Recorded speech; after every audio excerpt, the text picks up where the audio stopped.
하나님께서 할렐루야 성가대를 통해서 올려드린 우리의 찬송을 받으신 줄 믿습니다. 오늘 우리가 하나님 앞에 예배할 수 있는 이 순간, 이 시간이 정말 큰 은혜인 줄 믿습니다. 오늘 말씀의 제목이 뭐죠? 한번 같이 읽어보겠습니다. 시작! 그리스도인의 자부심을 가지라. 아멘. 부제가 있습니다. 티를 내라. 간단하죠? 그 프랑스의 어떤 작가가 단편 소설을 하나 썼는데 거기에 주인공이 누구냐면 그 제면소를 운영하는 뭐 우리로 말하면 사장이겠지만 이제 아버지가 나와요. 딸들이 둘이 있는데 어쨌거나 신분적으로는 상인의 계급이다 보니까 돈을 열심히 법니다. 그래가지고 그 딸들을 자기들 나름 자기 생각에는 좀 신분 상승을 시키기 위해서 정말 물심양면으로 팍팍 밀어줍니다. 그래서 큰 딸은 그 과정 속에 귀족하고 결혼을 해서 귀족의 신분을 얻게 되죠. 그리고 둘째 딸은 아무튼 아버지를 통해서 금융권 쪽으로 들어가게 돼가지고 그 가운데서 더 많이 부를 축적을 하면서 이제 그 금융권 가운데는 굉장히 인지도 있는 인물이 되면서 또 그도 신분 상승을 이루어냅니다. 그런데 아버지는 여전히 아무튼 저희식 표현으로 박박 긁어가지고 딸들한테 다 퍼줬는데 여전히 상인으로 있고 그러다 보니까 이제 딸들이 귀족 계급에 속해 있고 신분 상승을 이루어지다 보니까 이제 아버지를 부끄러워합니다. 그래서 무슨 이렇게 만남이나 모임 이런 데에는 뭐 당연히 초청하지도 않고 어느 시점 이후부터는 찾아가지도 않고 그리고 나중에 결국은 아버지가 임종하고 났는데 임종을 못 지킨 건 둘째치고 아예 장례식장에 참여하지도 않는 그런 내용이 짧은 단편으로 있습니다. 그 내용을 왜 여러분들에게 말씀드리느냐? 사실은 나는 아니다라고 생각할 수 있는데 우리 가운데도 그런 게 좀 있죠. 내가 현재 있는 모습 가운데에 나라고 하는 존재를 놓고 보았을 때 모든 것이 그냥 내 덕분인 것 같은 생각들이 많이 든다라는 겁니다. 전에 제가 지금 이 얘기를 처음 들었던 게 한 15년 이상 된 것 같은데 그때 들었던 얘기 중에 가장 인상적이었던 게 뭐냐면 학교에서 누가 1등을 하거나 2등을 하려면 반드시 3등 이하의 등수가 있어야 된다. 맞습니까? 그걸 이상하게 그게 뇌리에 굉장히 많이 남아요. 다시 말하면 현재의 나를 만들어내는 과정들 속에는 함께한 사람들, 그것이 가족이건 함께하는 친구이건 이웃이건 같이 있지 않았으면 사실 불가능하다라는 겁니다. 그런데 우리는 믿는 자로서 우리가 말씀을 통하여서 우리가 하나님을 알고 나를 위해 죽으신 그리스도를 알지 않습니까? 현재의 내가 있을 수 있는 것은 온전한 하나님의 은혜이고 그리스도가 저와 여러분들을 위해 기꺼이 십자가를 감당하신 그 사랑이 있었기 때문에 저와 여러분들이 이 자리에 있는 줄 믿습니다. 그리스도인이라는 뜻이 그런 의미가 있는 거예요. 그래서 그리스도인이란 예수님께 속한 사람, 소속이 어디다 그러고요? 예수님께 내가 딱 붙어 있다. 그분께 속해 있다. 그러니까 세상 가운데서 예수 믿는 티를 내야 돼요? 안 내야 돼요? 내야 되죠. 그런데 마치 첩보장전을 방불케 할 만큼 여러분들의 신분을 여러분들이 속해 있는 사회 공동체 내에서는 전혀 인식하지 못하고 있다.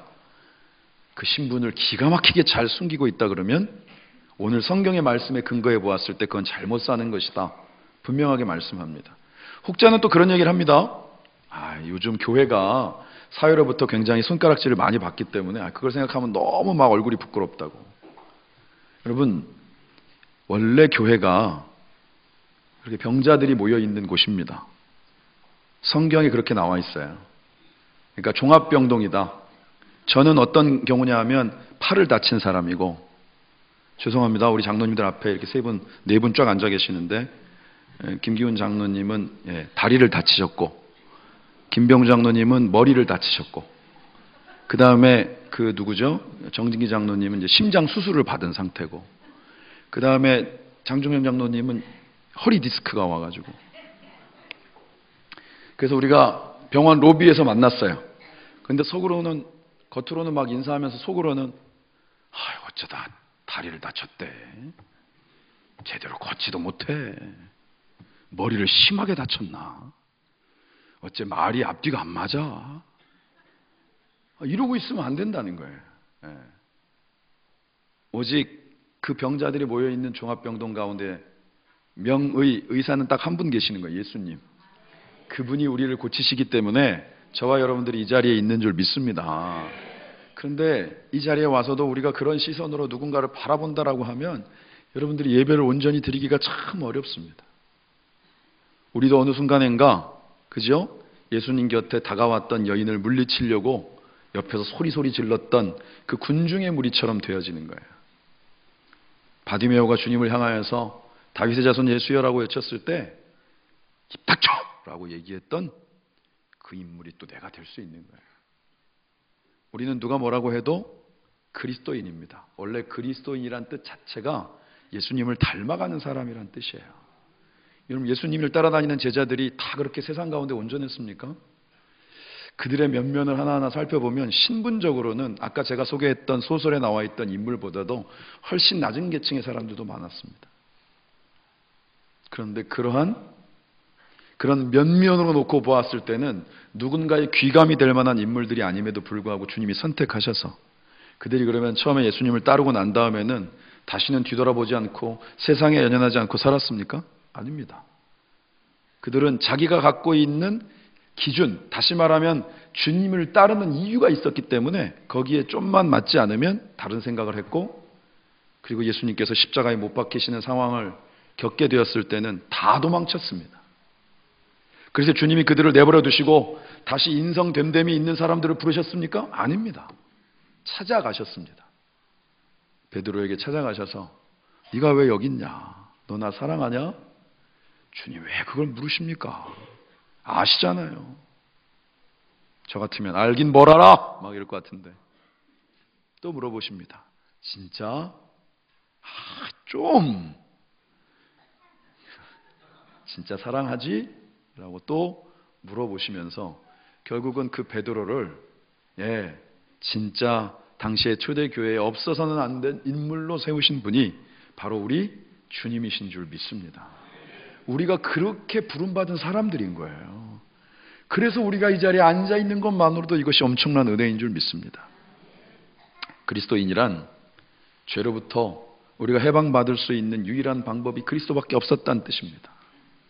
다른 것으로는 사실 우리가 서로를 향하여서 갖는 어떤 윤리적인 기준은 우리 기준이에요. 돕긴 객긴. 표준어를 요즘 거의 까먹어가고 있어가지고 이거를 대신할 만한 단어들이 명확하게 떠오르질 않아요. 그냥 다 고만고만합니다. 그런데 우리는 내가 갖고 있는 기준들이 어마어마한 것처럼 자꾸 생각을 하는 거예요. 당시에 바리새인들이 그랬죠. 본인들이 워낙 신앙생활을 철저하게 하려고 애썼기 때문에 다 마음에 안 들었어요. 웬만하면 그들의 눈에 그 금욕주의적인 삶을 사는 그들의 눈에 마음에 차는 사람이 한 명도 없었는데 그 중에 제일 마음에 안 들었던 사람이 누군지 아십니까? 예수님. 어떻게 하셨어요 그거를? 성경은 그것을 낱낱이 증거하고 있습니다. 죄에 대한 문제는 우리가 해결할 수 있는 게 아니에요. 오직 주님만이 해결하실 수 있습니다. 그래서 십자가를 바라볼 때 십자가의 도가 믿지 않는 사람들한테는 미련 곰탱이 같은 것이나, 또 성경의 곰탱이를 찾아보지 마시고 좀 여러분들에게 쉽게 들리도록 말씀드리는 거예요. 그러나 믿는 저와 여러분에게는 능력이 된다라고 말씀하는 거예요. 여러분, 그 능력이 추상적이지 않고 우리의 삶 속에서 여러분들이 체험하는 진짜 능력이 되어지시기를 주님의 이름으로 축원합니다. 그리고 난 다음에 제가 하나 더 썼죠. 우리가 그리스도인으로 살아간다라는 것에 있어서 등가 교환의 법칙이 있다. 제가 이걸 좀 부끄럽긴 한데 원래 이 용어를 옛날에 알고 있었는데 아무 생각도 안 하고 있다가 갑자기 어떤 드라마에서 이게 딱 등장했는데 이 귀에 꽂혔어요. 갑자기 노인이 된 사람이 나오는 드라마인데 젊은 사람들을 향해서 그냥 짧게 소개하면, 제가 뭐 연기력에 한계가 있잖아요. 발견하죠. 할머니한테 나름대로는 자기 나름대로 인생 상담을 하는 겁니다.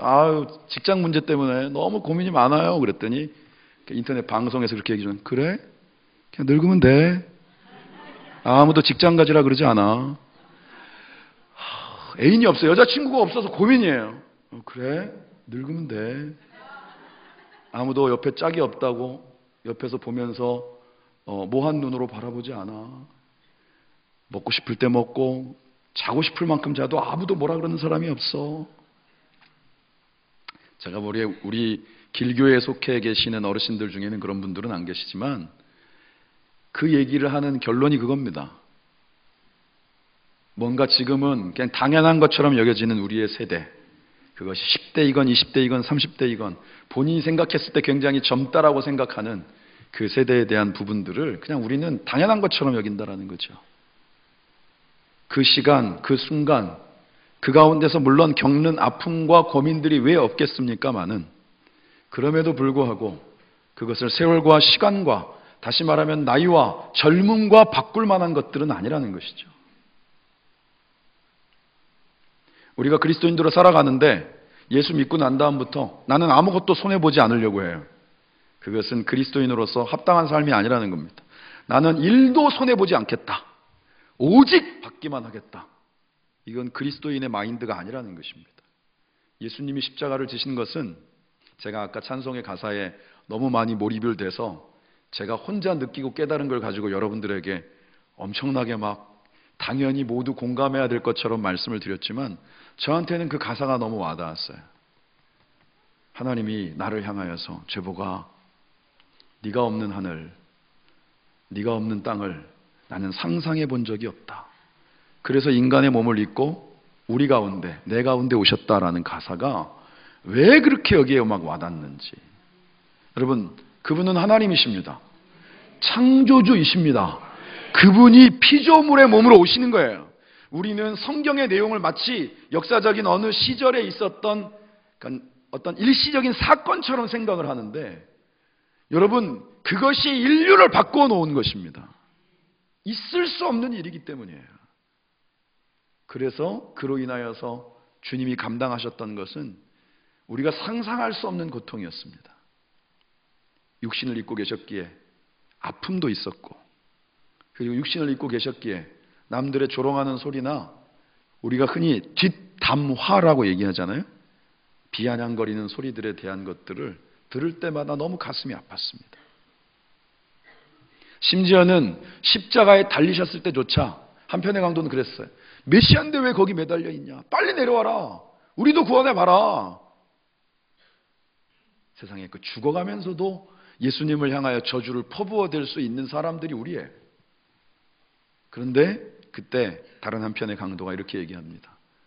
우리는 우리의 죄 때문이나 이분이 세상 가운데서 행하신 일들 중에 그 하나도 선하지 않은 것이 없다. 예수님, 오늘 나를 기억해 주십시오. 그래서 주님이 말씀하시는 거예요. 오늘 내가 나와 더불어 낙원에 함께 있을 것이다. 우리의 삶의 오늘이 주님이 저와 여러분들 가운데 허락하신 선물인 것을 결코 의심하지 마시기 바랍니다. 우리의 삶의 그 어떤 문제의 현장마저도 주님은 나와 함께 하십니다. 기꺼이 모든 것을 내어주셨던 주님이 지금의 나의 삶의 문제에서는 전혀 남의 일인 것처럼 떠나 계시지 않는다는 거예요. 이번 한 주간에 여러분들 가운데 얼마나 많은 일들이 있으셨습니까? 제가 일일이 알지 못합니다. 그것이 가족의 문제이건 직장에서의 문제이건 어떤 상황 가운데 여러분들 가운데 진짜 가장 가까운 사람에게조차 다 표현할 수 없는 그 아픔마저도 주님은 다 알고 계시다라는 거예요. 그래서 저와 여러분들을 이 자리에 부르신 줄 믿습니다. 그래서 우리는 주님께 예배하는 것이고 주님께 기도하는 것입니다. 내가 세상 살아가는 과정 속에 스스로를 그리스도인이라고 소개하며 사는가? 제가 아까 티내자고 말씀드렸잖아요. 혹시나 워낙 내 주변에는 믿는 사람들보다 믿지 않는 사람들이 많으니까, 그죠? 불신자들 사이에 있으면서 스스로 존재를 감추고 있지는 않은가? 아까 제가 말씀드렸던 것처럼 첩보 전쟁을 하고 있지는 않은가? 교묘하게 식사 기도를 하긴 하는데 아무도 눈치채지 못하게 하고 있지는 않은가?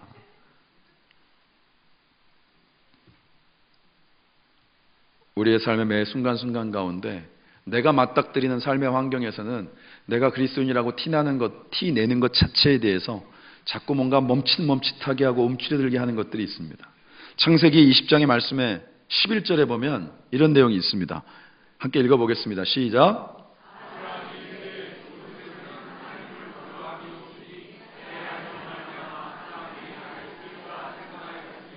이 내용이 뭐냐하면 아브라함이 어쨌거나 간에 부득이하게 먹을 것 찾아서 딴 나라로 갔는데 세상에 그렇게 나이가 들었는데도 본인 와이프가 엄청 예뻤나 봅니다.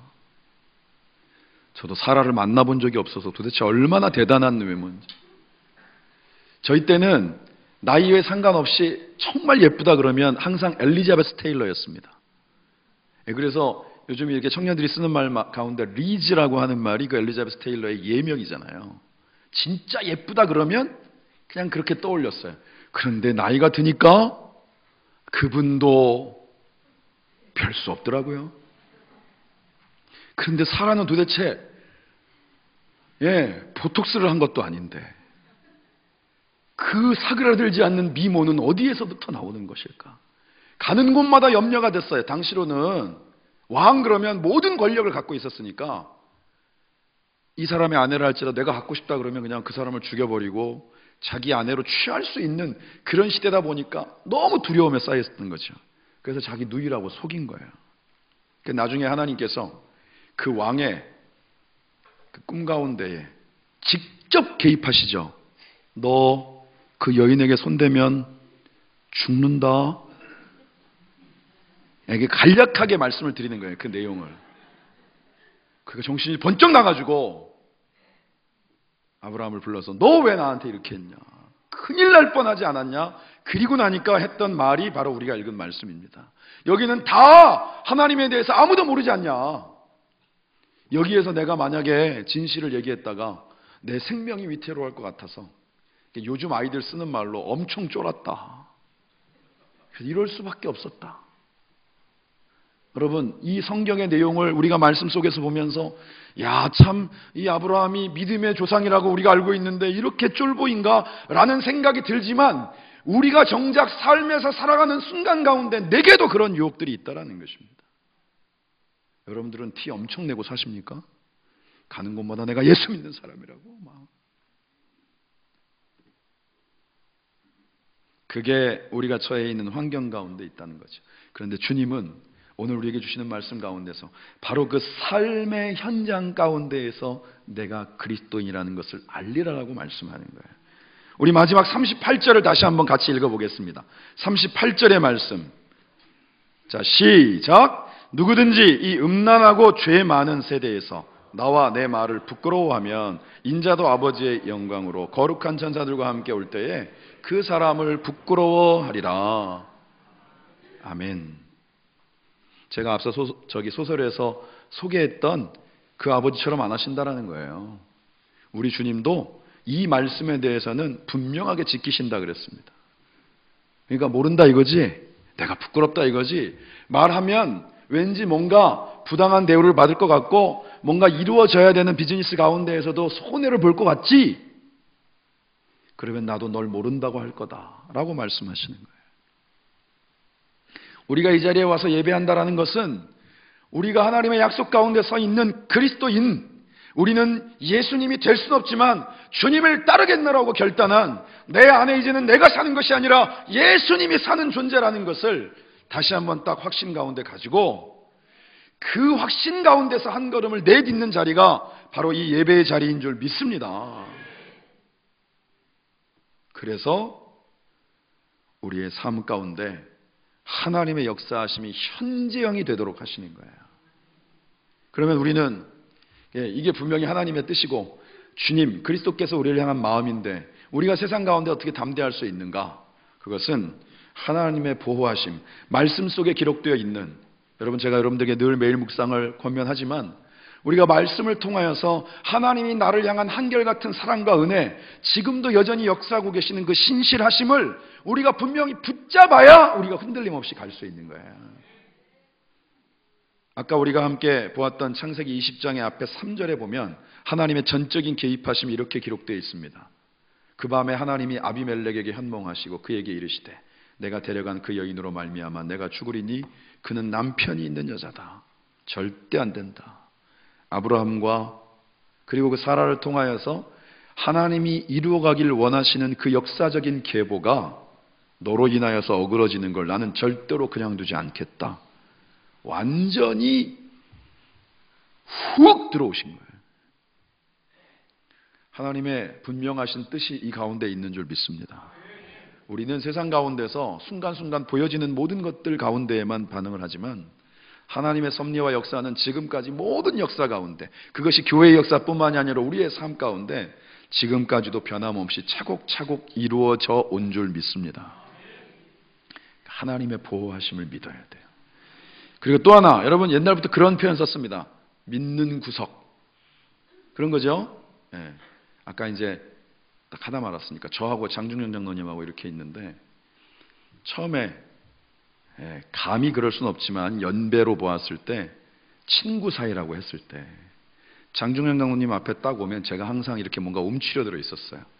등치도 있으시고 주먹을 한번 휙 휘두르면 주먹이 안 보이고 막 제가 막 뒤로 벌렁 자빠질 것 같아서 항상 그 앞에 가면 친구인데도 존칭을 쓰고 막 그랬는데, 갑자기 어느 날 제가 오더니 중령아, 그러면 어떤 생각을 하시겠어요?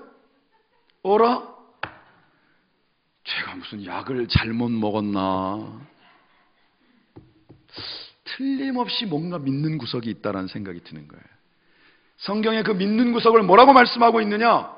우리가 성경의 한 구절을 통하여서 정확하게 그것을 이해할 수 있습니다. 사무엘상 17장 45절의 말씀 같이 한번 읽어보겠습니다. 시작. 다윗이 블레셋 사람에게 이르되 너는 칼과 창과 단창으로 내게 나아오거니와 나는 만군의 여호와의 이름 곧 내가 모욕하는 이스라엘 군대의 하나님의 이름으로 내게 나아가노라. 아멘. 다윗이 3m도 넘는 골리앗 앞으로 이스라엘의 대표 장수인 것처럼 걸어 나올 때 성경은 골리앗이 어이가 없어서 웃었다고 얘기했습니다. 뭐라 그랬느냐? 너희들이 나를 개로 하냐? 나를 뭘로 알길래 저런 꼬맹이를 보내냐? 어이가 없구나 막 이러면서 궁시렁거리고 있었어요. 근데 여러분 중요한 건 다윗은 그 순간 골리앗을 보고는 있었으나 그가 바라보았던 것은 자신이 양을 치던 아무도 그를 도와줄 수 없었던 맹수가 양을 잡아먹으려고 할 때마다 목숨 걸고 싸우는 현장 가운데 오직 한 분 내가 의지할 수 있었던 그 하나님, 양의 그 위험한 순간 가운데에서 맹수의 입을 벌리시고 심지어는 성경에는 그 수염 털을 붙잡았다 그랬어요. 여러분 자반은 보셨습니까? 그런데 그걸 조금도 주저함 없이 할 수 있었던 것은 하나님이 나와 함께 하셨기 때문이다. 그 경험, 그 확신이 있었다라는 거예요. 이제 너는 남들이 들고 다닐 만큼 혼자서는 평범한 일반 사람이 들 수 없는 커다란 칼과 창을 가지고 있고, 방패만 해도 거기에 몇 사람은 누울 법한 어마어마한 걸 들고 있지만, 나는 네가 모욕하는 오늘 우리가 읽은 말씀 가운데 있는 것처럼 바로 만군의 여호와의 이름으로 내게 가노라. 원래 이 원문은 그냥 여호와가 아니라 전쟁의 신, 다시 말하면 모든 전쟁을 주관하시는 하나님이라는 뜻이 있습니다. 지금 내가 싸우는 전쟁은 너와 싸우는 것 같지만 하나님이 역사하시면 너를 눕히실 수 있다. 앞에서 막 궁시렁거리고 있는데 평상시에 들고 다니던 물맷돌에 돌 하나를 실어 던졌는데 그 다음부터 골리앗이 서 있질 않은 거예요. 여러분 믿는 구석은 이런 것입니다. 우리의 힘과 능력과 삶에서 여러분들이 지금까지 쌓아놓은 나름의 커리어, 뭔가 남들에게 내세울 수 있는 것들을 우리가 하나님 앞에서 자랑하는 것이 아니라 주님이 나와 함께 하신다는 것, 주님이 내 편이시라는 사실, 지금 이 순간 이 문제의 현장을 하나님의 약속과 능력의 역사의 현장으로 바꾸실 수 있는 분이 나와 함께 하신다는 사실을 믿는 것입니다. 저와 여러분들의 믿는 구석이 그러할 수 있기를 주님의 이름으로 축원합니다. 창세기 22장 14절의 말씀에 아브라함이 100세에 얻은 아들을 하나님이 바치라고 하셔서 모리아산으로 오르는 장면에 나옵니다. 거기에 아들이 옆에서 너무 천진난만하게 물어봐요. 근데 아빠, 우리가 지금 제사 드리러 가는 거잖아요. 하나님 앞에 예배할 때는 예물이 필요한데 양은 어디 있어요? 이렇게 천진난만하게 물어보고 있을 때 그 아버지의 마음이 어땠겠어요? 그런데 여러분, 그게 단지 그 상황을 모면하기 위한 한마디가 아니라 그에게는 하나님이 이 아이를 이렇게 드리게 말씀하셨을 때에는 분명한 이유가 있다. 하나님이 마땅히 드려질 예물을 준비하셨을 것이다. 그래서 그 가운데서 그 나뭇가지 사이에 걸려있는 양을 발견하게 된 겁니다. 그때 그 양을 보고 그 자리, 그 순간, 그 과정에 대한 한마디의 분명한 그 확신 가운데 외친 것이 뭐냐 하면 바로 여호와 이레인 거예요. 하나님이 모든 것을 예비하신다. 그 여호와 이레의 역사가 저와 여러분들의 삶 가운데 오늘, 그리고 여러분들을 세상으로 파송해서 그 가운데 살아가게 될 삶의 순간 가운데 현재적으로 하나님이 준비하시는 현재적인 하나님의 역사로 우리 가운데 이루어지게 될 줄 믿습니다. 그걸 경험하면 흔들리지 않는 거예요. 그리고 마지막으로 우리 마태복음 28장 19절과 20절, 너무 유명한 구절인데 같이 한번 읽겠습니다. 시작.